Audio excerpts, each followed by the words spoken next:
Hi everyone, my name is Moni. And I'm Naveen from Before You Play. And today we have another playthrough for you. This time it is for a game that is coming to Kickstarter called Portents. Yes, this is a 1 to 2 player only game designed by Chris Chan and published by New Mill Industries. And in this game, there is a king who really wants their fortune to be told.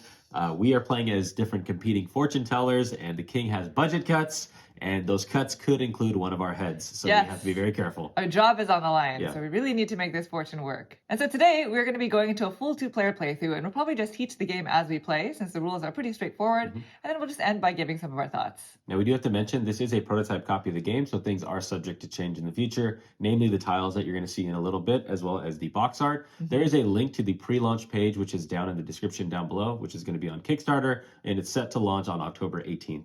And otherwise, I think we're ready to begin. Yep, let's do it. So if you please direct your attention to the center of the table, we're all set up here for our 2-player game of Portents. Welcome to the altar, where we are going to be trying to tell the king's fortune. Tell tales, yes. And the way in which we're going to be doing this is by moving these bird sacrifice tiles that you see in the middle. We're going to be pushing them off the edge of the board, replacing them with tiles from our hand in order to make portents, or otherwise known as lines of same color or same symbol, so that we can collect these omen tokens. Kind of like in a tic-tac-toe style. Yeah. Now, each bird sacrifice tile that you see here is going to come in one of 4 different colors and 4 different bird body parts, I guess. Yeah. And each tile is unique. So we also have in our hand 3 different tiles. And as a note, you can never have 3 of the same color or symbol in your hand at any given time. Right.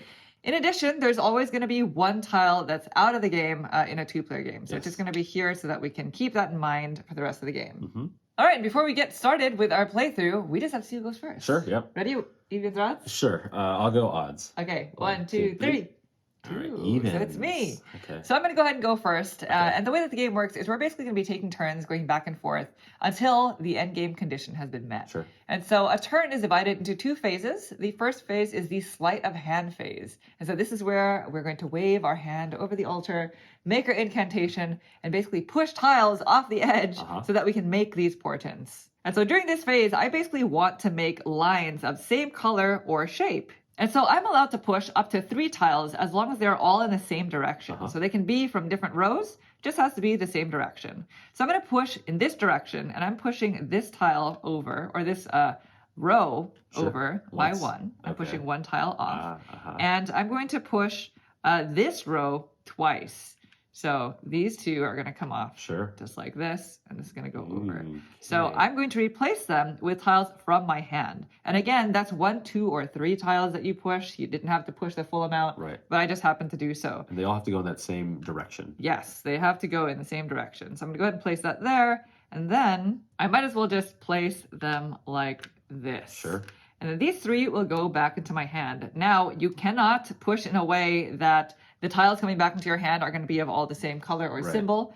We're still fine in that regard. But that would then end my sleight of hand phase. The second phase is called the scrying phase. And this is basically where you're going to score your portents, possibly collect omen tiles, and then set some of these bird sacrifice tiles on fire. Burn them. So the first thing is we have to identify any new portents that were created. I see 2 of them. Okay. What do you think, Naveen? Yes, I see 2 of them. This one right over here, because they're all the same symbol. They're all the bird wing. And then this one over here, because they're all the same color. Now, you can also go diagonally. I just haven't made any portents in those directions. After identifying the new portents, I get to collect any eligible omen tiles. And the omen tokens I can take are the ones on either side of the portent row or column that share the same color or symbol. So basically they share the same attribute. So in this case, you created 3 wings. Yep. So you are eligible. I am eligible to take both of these because they are both wing omen tokens. It's a good move. So that's not bad. Unfortunately, for this portent over here, I cannot take either of these because neither of them are yellow. And that is the common attribute there. So then after collecting my omen tokens, for each new portent created, I must choose a tile in each to light on fire. Okay. So I'm going to turn this one over to its flame side. I've ignited that tile. And then I'll just go ahead and flip over this one. Okay. Just to try to prevent some stuff from happening. Because the significance of these ignited tiles is they can no longer be used to create portents as long as they stay lit. And you can never push them off the altar.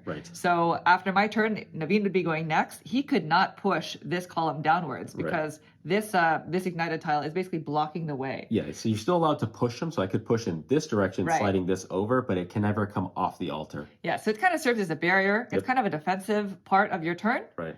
And afterwards, to end your turn, you're basically going to check any of the tiles that were already on fire to start your turn and see if they're still a part of any portents. If so, then you would unflip them over or otherwise snuff them. This is not the case since it's the first turn, so I'm just going to go ahead and end my turn here, and turn will proceed to Naveen. Yeah, not good what you've done. Now, before we continue, we do want to mention that the game can end in one of 3 different ways. So in order to win the game, at the end of your turn, you have to have created a fortune. And so a fortune is basically a set of omen tokens that all share the same attribute. And so in order to win, you want to make a size 4 fortune. And so that's going to be 4 omen tokens that all have the same color or symbol. Alternatively, you can make 2 separate fortunes of size 3. And so in doing that, you can have one of your tokens share a common attribute. Meaning, if I were to collect at least 1 more wing and either 2 more red tokens or 2 more yellows, that would be a winning combination because one of the wing tokens would basically serve as both parts the of color sets. as well as the symbol. The symbol, yeah, exactly. The third way in which you could win is if at the end of your turn, there are 4 tiles that are ignited. So that's another way that the game can end. And with that, turn now proceeds to you, Naveen. Ooh, you made some big problems for me. All right, so you burnt some pretty good strategic spots right now. So I think I'm just going to move things around and try to break some stuff up so I can come back on my next turn. Okay. Potentially, we'll see. So I'm going to move in this direction over here. So let's go ahead and shift. I'm going to shift this over. So this is legal, even though this is on fire. Yeah. So let me keep these kind of separated. So this is the new one coming in. Those are the ones going out. So it's going to be 1. And then I'm going to shift this top one over also by 1. So we're going to slip that over there. And now I have to figure out what I'm going to put back. Now, I cannot put these 2 back because if not, then these 3 would be my new ones. And that's the same. So I must use one of these claws to go in there. So let's go ahead and do that now. Let's put in this blue one here. And I'm going to put in this yellow one there. And now this becomes my new hand. All right. So that's your sleight of hand phase. Have you created any portents? I don't think so. I think I've just destroyed them. Yeah. I think that was a tough... that was a tough spot for me. A tough spot, yeah. So then you just skip to the end of your turn where you unignite these if they will not be part of portents. And they're not anymore, yeah. Let's go and flip this one over. And let me grab this one in the middle. That's the hardest one to grab. There we go. All right. All right, I'm just going to push 1 tile off. I'm going to push in this direction. Okay. So I think I'm going to push this off. Okay. And these will slide. And then... Yikes. I guess I'll put this in there. Okay. Just like that. I think that's legal. Okay. Okay, so I've made 2 portents. This one up here and this one. Yeah, I don't think I've made a third. I think just those 2. So then I get to take this wing omen token, which means I am 1 away actually from ending the game. If I get this one, then that would be the game. But this does not get me any omen tokens. So I'm going to go ahead and flip. I guess I'll flip this. And I guess I'll flip this one. Okay. There you go. So that's it. Nothing was ignited prior to me going. So now it's back to you. Ah, man. Okay. I do not like the fact. So I have to defend this wing hard. Because you're just going to win if I don't. Oh, man, that's tough. I need to try to take it down myself. All right. I do see a way for me to get 2 tokens, 2 omens right now. And that's if I can get these all to be claws, which I kind of set up on a previous turn. Oh, I should have flipped this over. Yeah. So I'm gonna slide this one up. Okay. So we're going in this direction. Yep. So it's gonna go up. This one's also gonna move up because I cannot use this one because it's on the fire side. So right. I have to get those out of the way. And I'm gonna place this white one here and the red one there.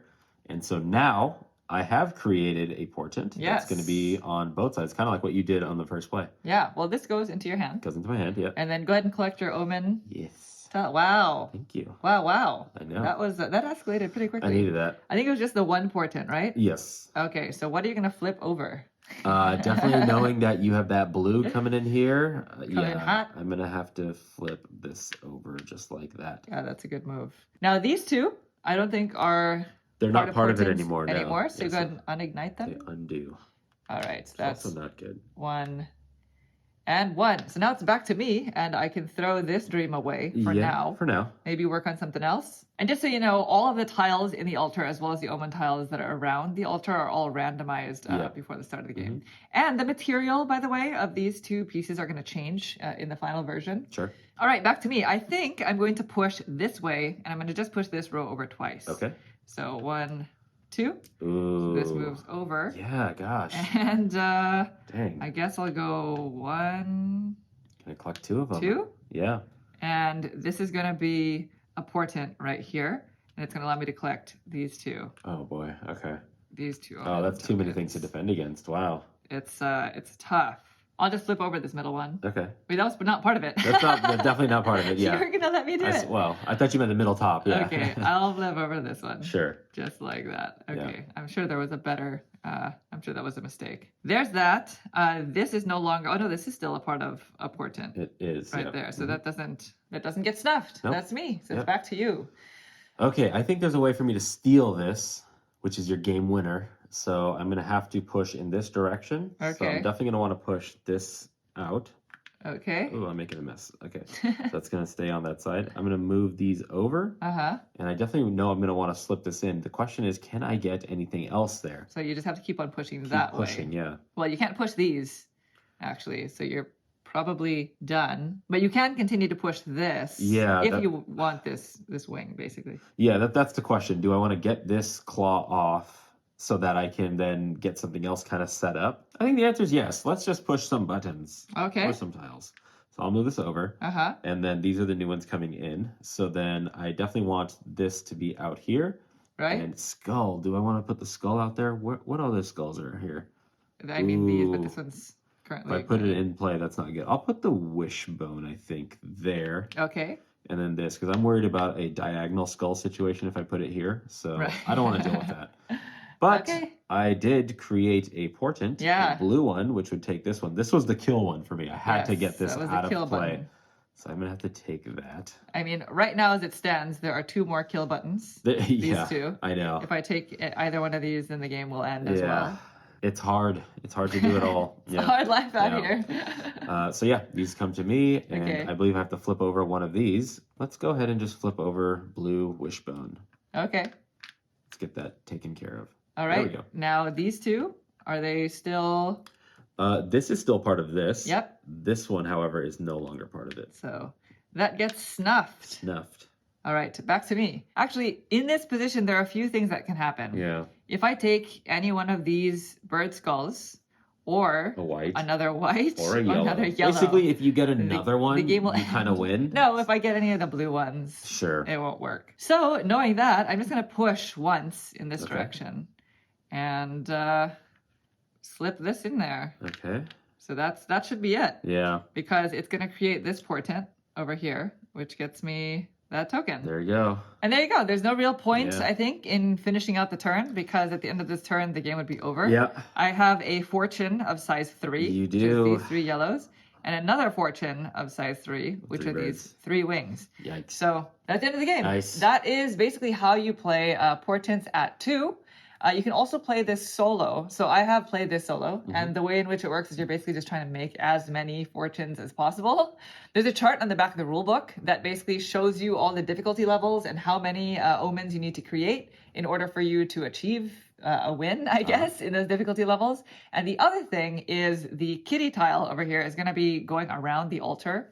And if it ever makes 2 revolutions around the altar, then you lose. So that's one of the ways in which you lose. In addition, each turn that you do not make a portent, the kitty is going to steal one of the omen tiles that are around the altar. So there's also a bit of that race element that it pressures you to create portents every single turn. Right, because you know they're going to get stripped off. Yes. So that is a solo game in a nutshell. What are your thoughts? Yeah, it's actually this particular play.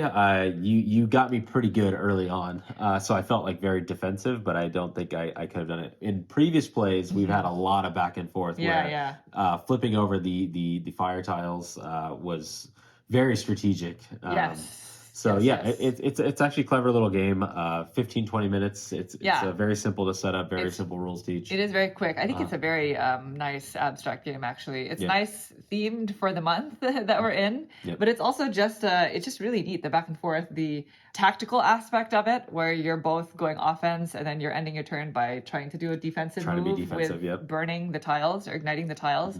There is a bit of a first player advantage, which you've seen a little bit of here today, just Yeah. because that first player has the first opportunity to create a portent and then block. So the second player is already kind of starting their turn with things partially blocked. I definitely felt that way in this play. You started off, you created two separate portents, was able to get 2 tiles and then burn 2 tiles. So then it made it very difficult because I'm now behind on those omens, as well as I had restrictions with 2 different tiles versus having just a restriction with 1. But the more you play the game, the better you get at it. Yep. So, I'm sure that kind of gap will close. In the past, we haven't had games that ended this quickly. It usually does go for a lot longer, especially if you're trying to be strategic about which omen tokens to take. But there is a lot of there's some sort of luck in the way that you arrange the omen tokens around the altar, because it does provide for you to have the ability to take multiple omen tiles in one turn if you have 2 of the same color that are on opposite sides of a row or the symbols. same symbol. Yeah. And so we noticed that every time we kind of set that up, it's a little bit unavoidable. You can try to prevent that, but it's hard to do. Yeah. But I mean, in the end, this is meant to be a small, quick, abstract game for maximum 2 players. Yeah. So considering the size of the game, it does exactly what it wants to do, I think. I didn't play it solo. You've played it solo. Yeah. What would you say? What's It's the fun. player count you like? It's very what player? I think I still prefer the 2-player game, Okay, nice. just because I do get a little bit burnt out in the solo game trying to. I almost feel like I'm sprinting. Like you're drowning. Like I'm just trying to make as many portents as possible, whereas the 2-player game is a back and forth that is quite strategic. The dynamic changes a little bit more. Yeah, I do like, though, that in the solo game, you can see what tiles are coming in. Like, you can kind of see the tile that's on the kitty tile is going to be the first one that enters in. I So see. it's not Okay. like completely random. There's Gotcha. definitely strategy in foreseeing what's going to happen next.